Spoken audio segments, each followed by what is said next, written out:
Super. Merci Marie. M'entendez-vous? Ouais, ça marche? Super. Je suis pas habitué avec des micros. Ceux qui me connaissent normalement savent que j'aime ça me promener sur la scène. Ça ne marchera pas aujourd'hui, donc je suis désolé, je vais devoir rester statique. Donc le projet de recherche dont je vais vous parler aujourd'hui, c'est pas mon projet doctoral, c'est un autre projet qui a été fait en parallèle avec Pascal Côté de Rio Tinto Alcan, Annie Poulain et l'autoproclamé sympathique professeur Brissette de l'ETS. Donc c'est une joke, François, c'est secondé. Donc, le projet de recherche, en fait, c'est une comparaison de la performance des modèles hydrologiques, en fait, des algorithmes d'optimisation stochastique en calage de modèles hydrologiques. Okay? Donc, la raison pour laquelle on voulait travailler là-dessus, c'est parce que, premièrement, tous les hydrologues, vous le savez, devaient utiliser des méthodes de calage pour caler vos modèles hydrologiques. C'est une étape nécessaire, c'est crucial. Lorsqu'on veut faire de la prévision, on doit caler nos modèles. En fait, la première conférence qu'on a eue ce matin, M. Anctil, il en a glissé un mot.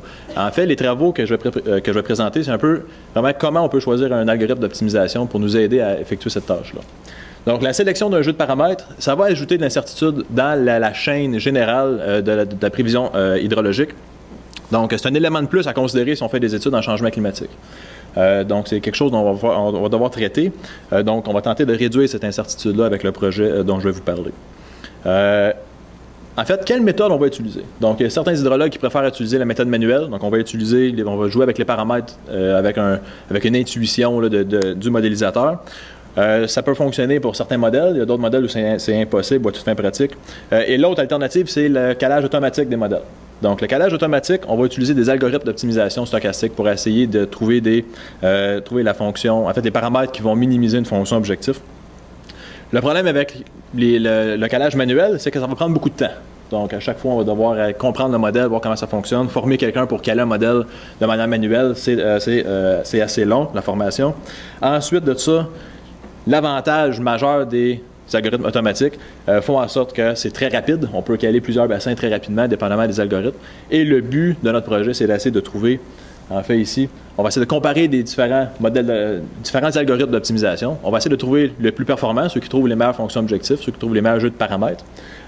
Sur en fait une base de données relativement grande. On a utilisé 3 modèles hydrologiques pour faire ces comparaisons-là sur 10 bassins versants. Et à chacune des étapes, on a fait 40 calages des modèles avec différents algorithmes. En fait, on a utilisé 10 algorithmes d'optimisation stochastique. Donc, un des buts principaux, c'était de caractériser la rapidité de convergence. Okay? Donc, dépendamment des algorithmes, ça pourrait prendre 10 000 évaluations, 20 000 évaluations de modèles pour obtenir une valeur d'un jeu de paramètres qui est acceptable, tandis que pour d'autres algorithmes d'optimisation, ça peut prendre 2 000 évaluations, encore moins, 1 500 évaluations. Si vous roulez avec un modèle comme Hydrotel, ceux qui connaissent Hydrotel, vous savez que 10 000 fois rouler Hydrotel, c'est pas exactement plaisant. Ensuite de ça, pour y arriver, en fait, on va caractériser la surface de réponse des problèmes. Donc, une fois qu'on joue, on fait rouler les modèles, les jeux de paramètres vont donner une valeur, par exemple, de Nash-Sutcliffe ou la valeur de la fonction objectif. Comment on peut caractériser cette surface-là et comment les algorithmes qu'on va utiliser vont être capables d'attaquer ces problèmes-là. Donc, c'est un travail qui est en cours. En fait, le projet est terminé, mais il y a plusieurs étapes à ce projet-là. Je vais en revenir tantôt. Donc, on a plusieurs bassins, comme j'ai dit tantôt. On a utilisé 10 bassins. Donc, 2 au Québec, Lac-Saint-Jean et Chute-à-la-Savane, qui sont les bassins de Rio Tinto Alcan. Et aussi, on a 8 bassins aux États-Unis qui proviennent de la base de données MOPEX. Donc, vous avez la carte qui est ici en bas. Les modèles utilisés, HSMI, que je crois que les gens d'Hydro-Québec connaissent bien. Donc, le modèle HSMI qui a été utilisé, il y a 23 paramètres. Le modèle Moïse qui a été créé par M. Vincent Fortin et M. Richard Turcotte en fait, c'est plus des fins académiques initialement. Et le modèle SECO de Rio Tinto, que Rio Tinto Alcan avait monté sur les bassins Lac-Saint-Jean et Chute-à-la-Savane. Donc, ce modèle-là n'a été mis en place seulement que sur ces 2 bassins-là pour des contraintes de temps. Suite à ça, en fait, ça c'est une carte un peu plus grande. Donc, vous voyez les 2 bassins orange qui sont les 2 bassins qui ont été sélectionnés pour SECO. En fait, c'est les 2 bassins de Rio Tinto Alcan. Et vous avez les autres bassins qui sont en rouge partout à travers les États-Unis ici. On a choisi ces bassins-là pour avoir, premièrement, une répartition, avoir une certaine hétérogénéité selon les bassins. Ils ont des superficies variant de 200 km² à 8000 km². Et vous avez également, sur chacun de ces bassins versants-là, il y a parfois sporadiquement, mais il y a de la neige sur les bassins versants qui est important puisque nos modèles tiennent compte de la neige. Donc, voici les algorithmes d'optimisation que nous avons comparés. Premièrement, je ne vais pas faire la liste avec vous au complet. Vous pourrez certainement en reconnaître ceux qui utilisent algorithmes génétiques ou différentiels. Ce sont des algorithmes relativement populaires. SCA-UA, qui est probablement l'algorithme le plus connu en hydrologie, le Shuffle Complex Evolution. En fait, je ne vais pas m'attarder là-dessus, mais ce qui est important, c'est la liste des paramètres qui est ici, le nombre de paramètres qui sont ajustables, les hyperparamètres des algorithmes. Donc, ASA, c'est un algorithme qui se veut très, très versatile, qui peut ajuster sur pas mal tous les problèmes, donc il y a plus de 100 paramètres. Nous, dans notre version, il y en a 8 qui sont plus importants, là, donc on a gardé les paramètres par défaut des algorithmes. En fait, le CMAES aussi, l'autre point que je veux vous montrer, CMAES n'a pas d'hyperparamètres. Donc, il y a un module d'auto-ajustement de ces paramètres internes à l'algorithme lui-même. Donc, ce qu'on a fait, c'est qu'on a réussi à rouler ce modèle, en fait, les 10 algorithmes sur chacun des bassins versants pour chacun des modèles, 40 fois chaque fois. Donc, si vous travaillez avec des modèles, vous savez que ça peut être un petit peu long. Donc, on avait des serveurs de calcul pour faire ces calculs-là. Ça a pris quand même quelques semaines. Donc, HSMI. Donc, en fait, chaque case que vous avez ici, donc premièrement la ligne ici pour HSMI, cette section-ci pour HSMI, Moïse, la deuxième case, SECO, vous voyez qu'il y a seulement 2 bassins qui ont été utilisés. Donc, pour la section HSMI, en fait, comment il faut voir ça? Chacune des cases ici qui comporte une couleur représente la valeur moyenne de la fonction objectif pour les 40 calages qui ont été effectués. Donc, une case noire signifie le meilleur, en fait, c'est le meilleur algorithme, et les cases blanches sont le moins bon algorithme. Donc, ça, c'est les choses qui sont importantes à considérer. Aussi, ce qui est important à mentionner, c'est qu'on a seulement considéré le Nash-Sutcliffe comme valeur de fonction objectif. Il y en a plein d'autres. Les conclusions, on va revenir tantôt, mais tiennent en fait pour le Nash-Sutcliffe pour l'instant. Donc, vous pouvez constater qu'il y a certains algorithmes comme DDS, par exemple, qui est relativement performant tout le long de la ligne, et il y en a d'autres, par exemple, comme l'évolution différentielle, qui ne score pas très très fort pour toutes les évaluations dans HSMI. Par contre, dans Moïse, c'est différent, l'évolution différentielle est capable de performer un petit peu. SCEA ici domine les autres algorithmes comparativement, par exemple, dans le modèle HSMI. Donc, vous voyez que certains algorithmes sont meilleurs pour certains bassins versants, mais ce n'est pas juste ça, il y a aussi des cas particuliers, par exemple l'algorithme génétique sur le bassin de l'Illinois, qui performe, en fait, c'est le meilleur algorithme pour ce bassin-là.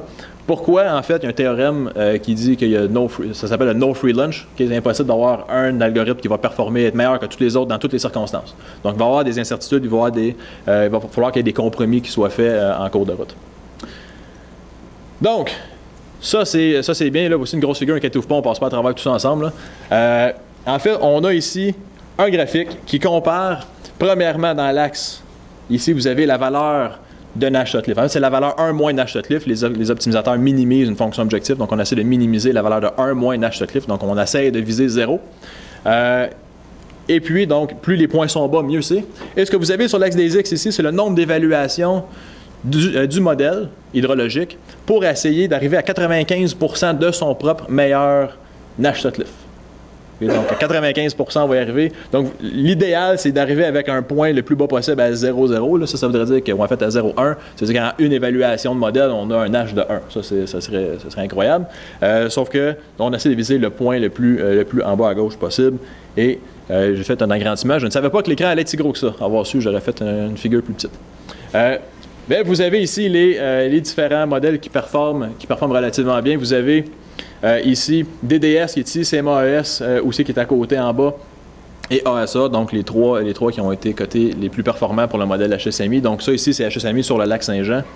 Donc vous voyez qu'il y a d'autres modèles, par exemple ici SCEA, qui marchent quand même bien. Ils sont capables de trouver des bonnes valeurs respectables de Nash-Sutcliffe, mais ça leur prend 2 fois plus d'évaluation pour arriver aux mêmes fins.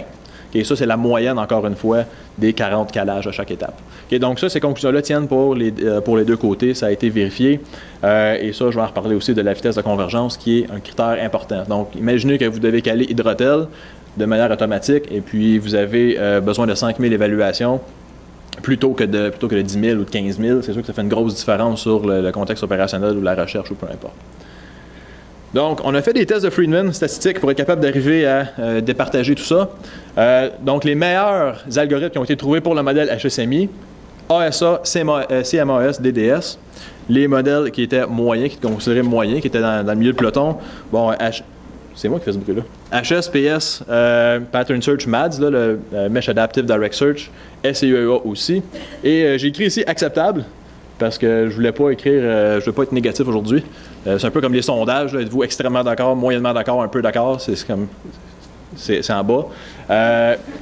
Donc c'est acceptable, mais quand même, je veux juste tenir à mentionner que l'étude qui a été faite, elle a été faite avec toutes les versions canoniques des algorithmes qu'on a utilisés. Okay? Donc, il y a plusieurs versions de l'algorithme génétique, on a pris la version canonique. Donc, il y a plein d'autres versions qui pourraient performer mieux ou non, donc on s'en tient seulement à cette version-là.